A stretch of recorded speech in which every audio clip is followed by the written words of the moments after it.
మీ Mukunda jewellers లో నక్షి మేళా సందర్భంగా free shipping across the world. నమస్తే రమ్గారు. నమస్తే జయ. ఏదైనా మంచి కథ చెప్తారా? చచ్చిపోయిన ఆవిడ పిల్లలు.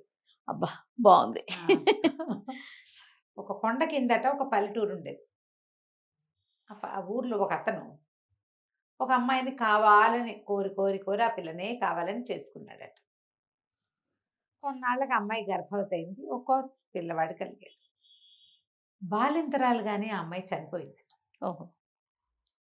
చనిపోతే ఏం చేస్తారు, వాళ్ళ ఆచారం ప్రకారం పెట్టెలో పెట్టి ఆవిడ్ని పూడ్చారు. ఇతను బావమరుదులు ఉన్నారు, ముగ్గురో ఏమో. వాళ్ళకి ఒకటే చెల్లెలు, ఇంకా ఉన్నారేమో అక్కయ్యలు ఉన్నారు. ఈ పిల్ల ఆఖరి పిల్ల. ఇతను పిల్లవాడిని మీకు ఇవ్వను, నేనే పెంచుకుంటాను, నేను ఎంతో ప్రేమించాను నా పెళ్ళాన్ని అని వాళ్ళ దూరపు చుట్టాలు ఒక ముసలమ్మని తెచ్చి ఇంట్లో పెట్టి చంటి పిల్ల పెంపకం ఆవిడతో చేయించాడు. 2 నెలలు వెళ్ళి 3వ నెల వస్తుంది.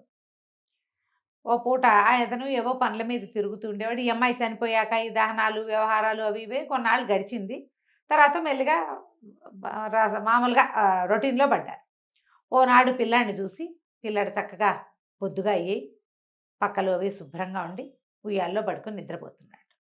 పిల్లాడి తండ్రి చూసి ఏమన్నాడు ఆ ముసలమ్మతో, బాగున్నాడు పిల్లాడు, ఒళ్ళు చేశాడు, నీ పోషణ బాగుంది అవ్వా, చక్కగా పెట్టావు పిల్లవాడిని, పిల్లాడు నున్నబడ్డాడు, తల్లి లేక ఎటా పెరుగుతాడో ఏమైపోతాడో అనుకున్నాను, వాళ్ళు కూడా చాలా గింజుకుంటున్నారు సుమి అన్నాడు. అనేసరికల్లా ఈవిడంది, నేనేం పెంచాను నా బొంద, నేను పెంచేది ఏం లేదు. రోజు రాత్రిపూట వాడి తల్లి వచ్చి అల్మర్లో పెట్టిన పదార్థాలన్నీ తిని పాలు తాగి పిల్లవాడికి పాలిచ్చి వాడి పక్కలు గిక్కలు అన్నీ సవరించి వెళ్తోంది. పగటిపూట ఏదో 2 ట్రిప్పులు పాలు పోస్తున్నాను నేను. సాయంకాలం అయ్యేసరికి, చీకటి పడేసరికి, అదే రాత్రి అయ్యేసరికి తల్లి వస్తుంది. తెల్లవారేదాకా పిల్లవాడి పోషణ చూసుకుంటుంది, పాలిచ్చి వెళ్ళిపోతుంది. పగలే ఉంది, 2 సార్లు 4 గుగ్గు గిన్నెలు పాలు పోస్తే వాడే పెరుగుతాడు. తల్లి పోషణ ఉంది, తల్లి పాలు తాగుతున్నాడు కాబట్టి పిల్లాడు పెరిగాడంటే తండ్రి నిర్ఘాంతపోయాడు. అటైటా వస్తుంది అన్నాడు. నాకేం తెలుసు, ఆ దినాలైన నాటి నుంచి అది వస్తూనే ఉంది, ఏమోలే నేను ఊరుకున్నాను. పిల్లాడి పోషణ సరిపోతుంది, నన్ను ఇక్కడ పెట్టావు నువ్వు, నీ ఇల్లు వాకిలి నేను చూస్తున్నాను, తల్లి వచ్చి పిల్లాడిని చూసుకుంటుంటే నే కాదంటాం ఎందుకు అన్నానంటే, చచ్చిపోయిన తల్లి వస్తోంది. సరే ఏం చేశాడు, నువ్వు ఎందుకు పోనిచ్చావు దాన్ని, ఇక్కడే ఉంచకపోయావు అన్నాడు. ఏమో నేనేం పట్టుకునేను రా దాన్ని, అందుకే నేను పట్టుకోలేను, నువ్వు భయస్త్రాలువి, నేను పట్టుకుంటాను అన్నాడు. సరే అనుకున్నారు. ఆ రాత్రి యథావిధిగా తల్లి వచ్చింది. అల్మార్లో ఆలుగడ్డలు ఉడకబెట్టినవి, పాలు తోడు పెట్టకుండా ఉంచినవి అవన్నీ ఉన్నాయి. శుభ్రంగా అల్మార్ దగ్గర నుంచుని అమ్మాయి ఆ ఆలుగడ్డలు తొక్కులు వలిచి శుభ్రంగా 4 ఆలుగడ్డలు తిన్నది. ఓ గ్లాస్ పాలు ఉంచుకుని తాగింది. అద్దంలో చూసుకుని మొహం తుడుచుకుంది. పిల్లాడిని ఎత్తుకుని వాడికి పాలిచ్చి వాడి పక్కంతా దులిపి పిల్లవాడి బట్టలు మార్చి చక్కగా పడుకోబెట్టి కాసేపు అటు ఇటు తిరిగి మళ్ళీ ఇంకోసారి పాలిచ్చి వెళ్ళిపోయింది. వెళ్ళిపోయేసరికల్లా ముసలమ్మ గబగబా లేచి, ఒరే నీ దుంపతగా అది వెళ్ళిపోయిందిరా, నువ్వు ఎందుకు రాలేదంటే నా భయం వేసింది అన్నాడు. చచ్చిపోయింది కదా, చచ్చిపోయిన ఆత్మ వస్తుంటే భయమేగా, ఏం చేయాలి. రోజులు గడిచినాయి.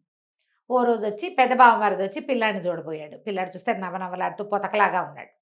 అబ్బా ఎంతో పోషణ జరుగుతోంది పిల్లవాడికి, మా అమ్మ అయితే ఇంత చేయకపోను, ముసలిది బాగా చేస్తుందంటే, ముసలిది ఎక్కడ చేస్తోంది, మీ చెల్లెలు వస్తుంది అన్నాడు మొగుడు.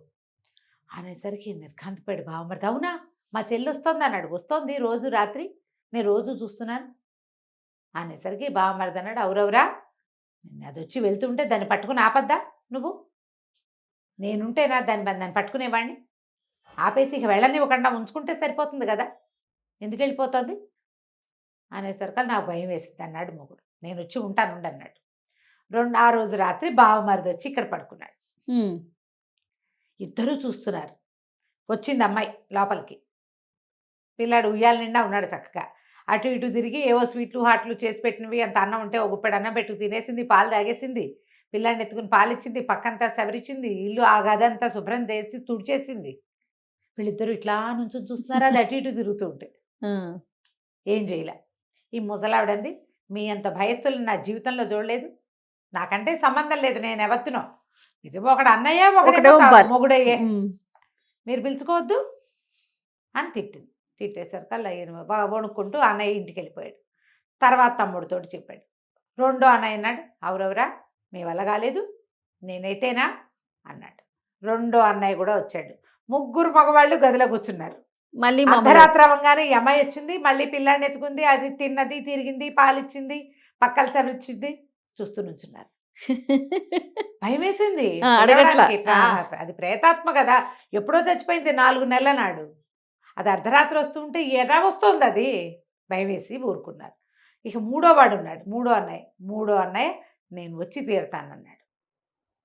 మొత్తం 4 చేరారు గదిలోకి. 3 అన్నయ్యలు, భర్త, ముసలమ్మ దాని దారినది, పిల్లాడు ఉయ్యాల పక్కన పక్కేసుకుని పడుకుంది, తలకాయ కూడా తిప్పి చూడదు, ఆవిడకి తెలుసు వస్తుందని వెళ్తుందని. ప్రేతాత్మ, మనం ఎందుకు దాన్ని కదపడం అని ఆవిడ ఉద్దేశం. మగవాళ్ళు పట్టుకుంటే వాళ్ళ ఇంటి వాళ్ళు కాబట్టి అది ఒప్పుకుంటుందేమో అనుకుంది. అదే. అయితే ఏమైంది, ఈ మూడో అన్నయ్య వచ్చిన రోజు రాత్రి పిల్లాడు కొంచెం గట్టిగా ఏడ్చాడు. తల్లి కాస్త ఓ ఓ ఓ అని వాడిని ఓదార్చింది, అటు ఇటు తిరిగి పిల్లాడిని పడుకోబెట్టి వెళ్తుంటే గుమ్మానికి తట్టుకుని ఆగిపోయింది. మామూలుగా రోజువారీ గుమ్మం దాటి వెళ్ళిపోతుంది తలుపు తోసుకుని, ఏదో ఎందుకనో ఒక తట్టుబడింది నడక. పడంగానే గబుక్కుని లోపల అప్పటిదాకా బిగుసుపోయి నుంచున్న ఆ మూడో అన్నయ్య ఒక్క గంతులో బయటకు వచ్చి ఆగవే వెళ్ళిపోకవే అని రెక్కలు పుచ్చుకున్నాడు చెల్లిని. పుచ్చుకునేసరికల్లా ఎప్పుడైతే అతను వచ్చి కావిటేసుకున్నాడు, ఇట్లా వెనక నుంచి పట్టేసుకున్నాడు, వెళ్ళొద్దు ఉండిపో ఇక్కడే ఉండిపోమని కేకలు పెట్టేసరికి ఇక అప్పుడు గబగబా మిగిలిన అన్నయ్యలు ఇద్దరు, భర్త, ముసలావిడ దీపాలు వెలిగించేసి పిలిచేసరికల్లా ఆ అమ్మాయి లేచి వెనక్కి తిరిగి చూస్తే వీళ్ళు పరిశీలిస్తే అది భూతం కాదు, ఏమీ కాదు. భూతం కాదు, అది మనిషే. దాని కాళ్ళు వెనక్కి తిరిగి అలా ఏం లేవు. వీళ్ళు అది అమ్మాయి అటు ఇటు తిరుగుతుంటే వీళ్ళ భయానికి అమ్మాయిని సరిగ్గా పరిశీలించలా, ఓరిని. అది మనిషిగానే ఉంది. అది కూడా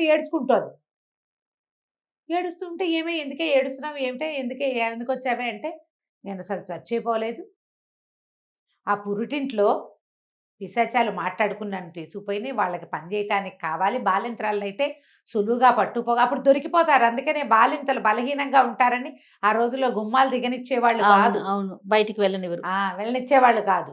వాళ్ళేమో పట్టుకుపోయాయి భూతాలు, నన్ను పెట్లో పెట్టి తీసుకుపోయినాయి, నేను వాళ్ళ కిందే ఉన్నాను, పిల్లాడని బతిమలాడితే నన్ను రాత్రిపూట వదిలిపెడుతున్నాయి, వాటికి నచ్చజెప్పుకుని వస్తున్నాను రోజు. ఇప్పుడు ఈ రాత్రి తెల్లవారితే భూతాలన్నీ ఈ ప్రాంతం వదిలిపెట్టి వేరే ఎక్కడికో వెళ్ళిపోతున్నారు వాళ్ళు.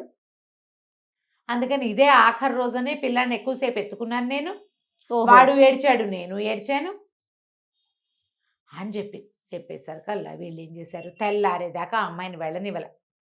భూతాల లెక్క ప్రకారం ఏమిటి, అది గడప దిగి వచ్చేయాలి, గడప దాటిందో ఇంకా వాళ్ళదే పెత్తనం. ఈ లోపల తెల్లారిపోయింది, ఇక భూతాలు వెనక్కి రాలి, అవన్నీ వెళ్ళిపోయినాయి.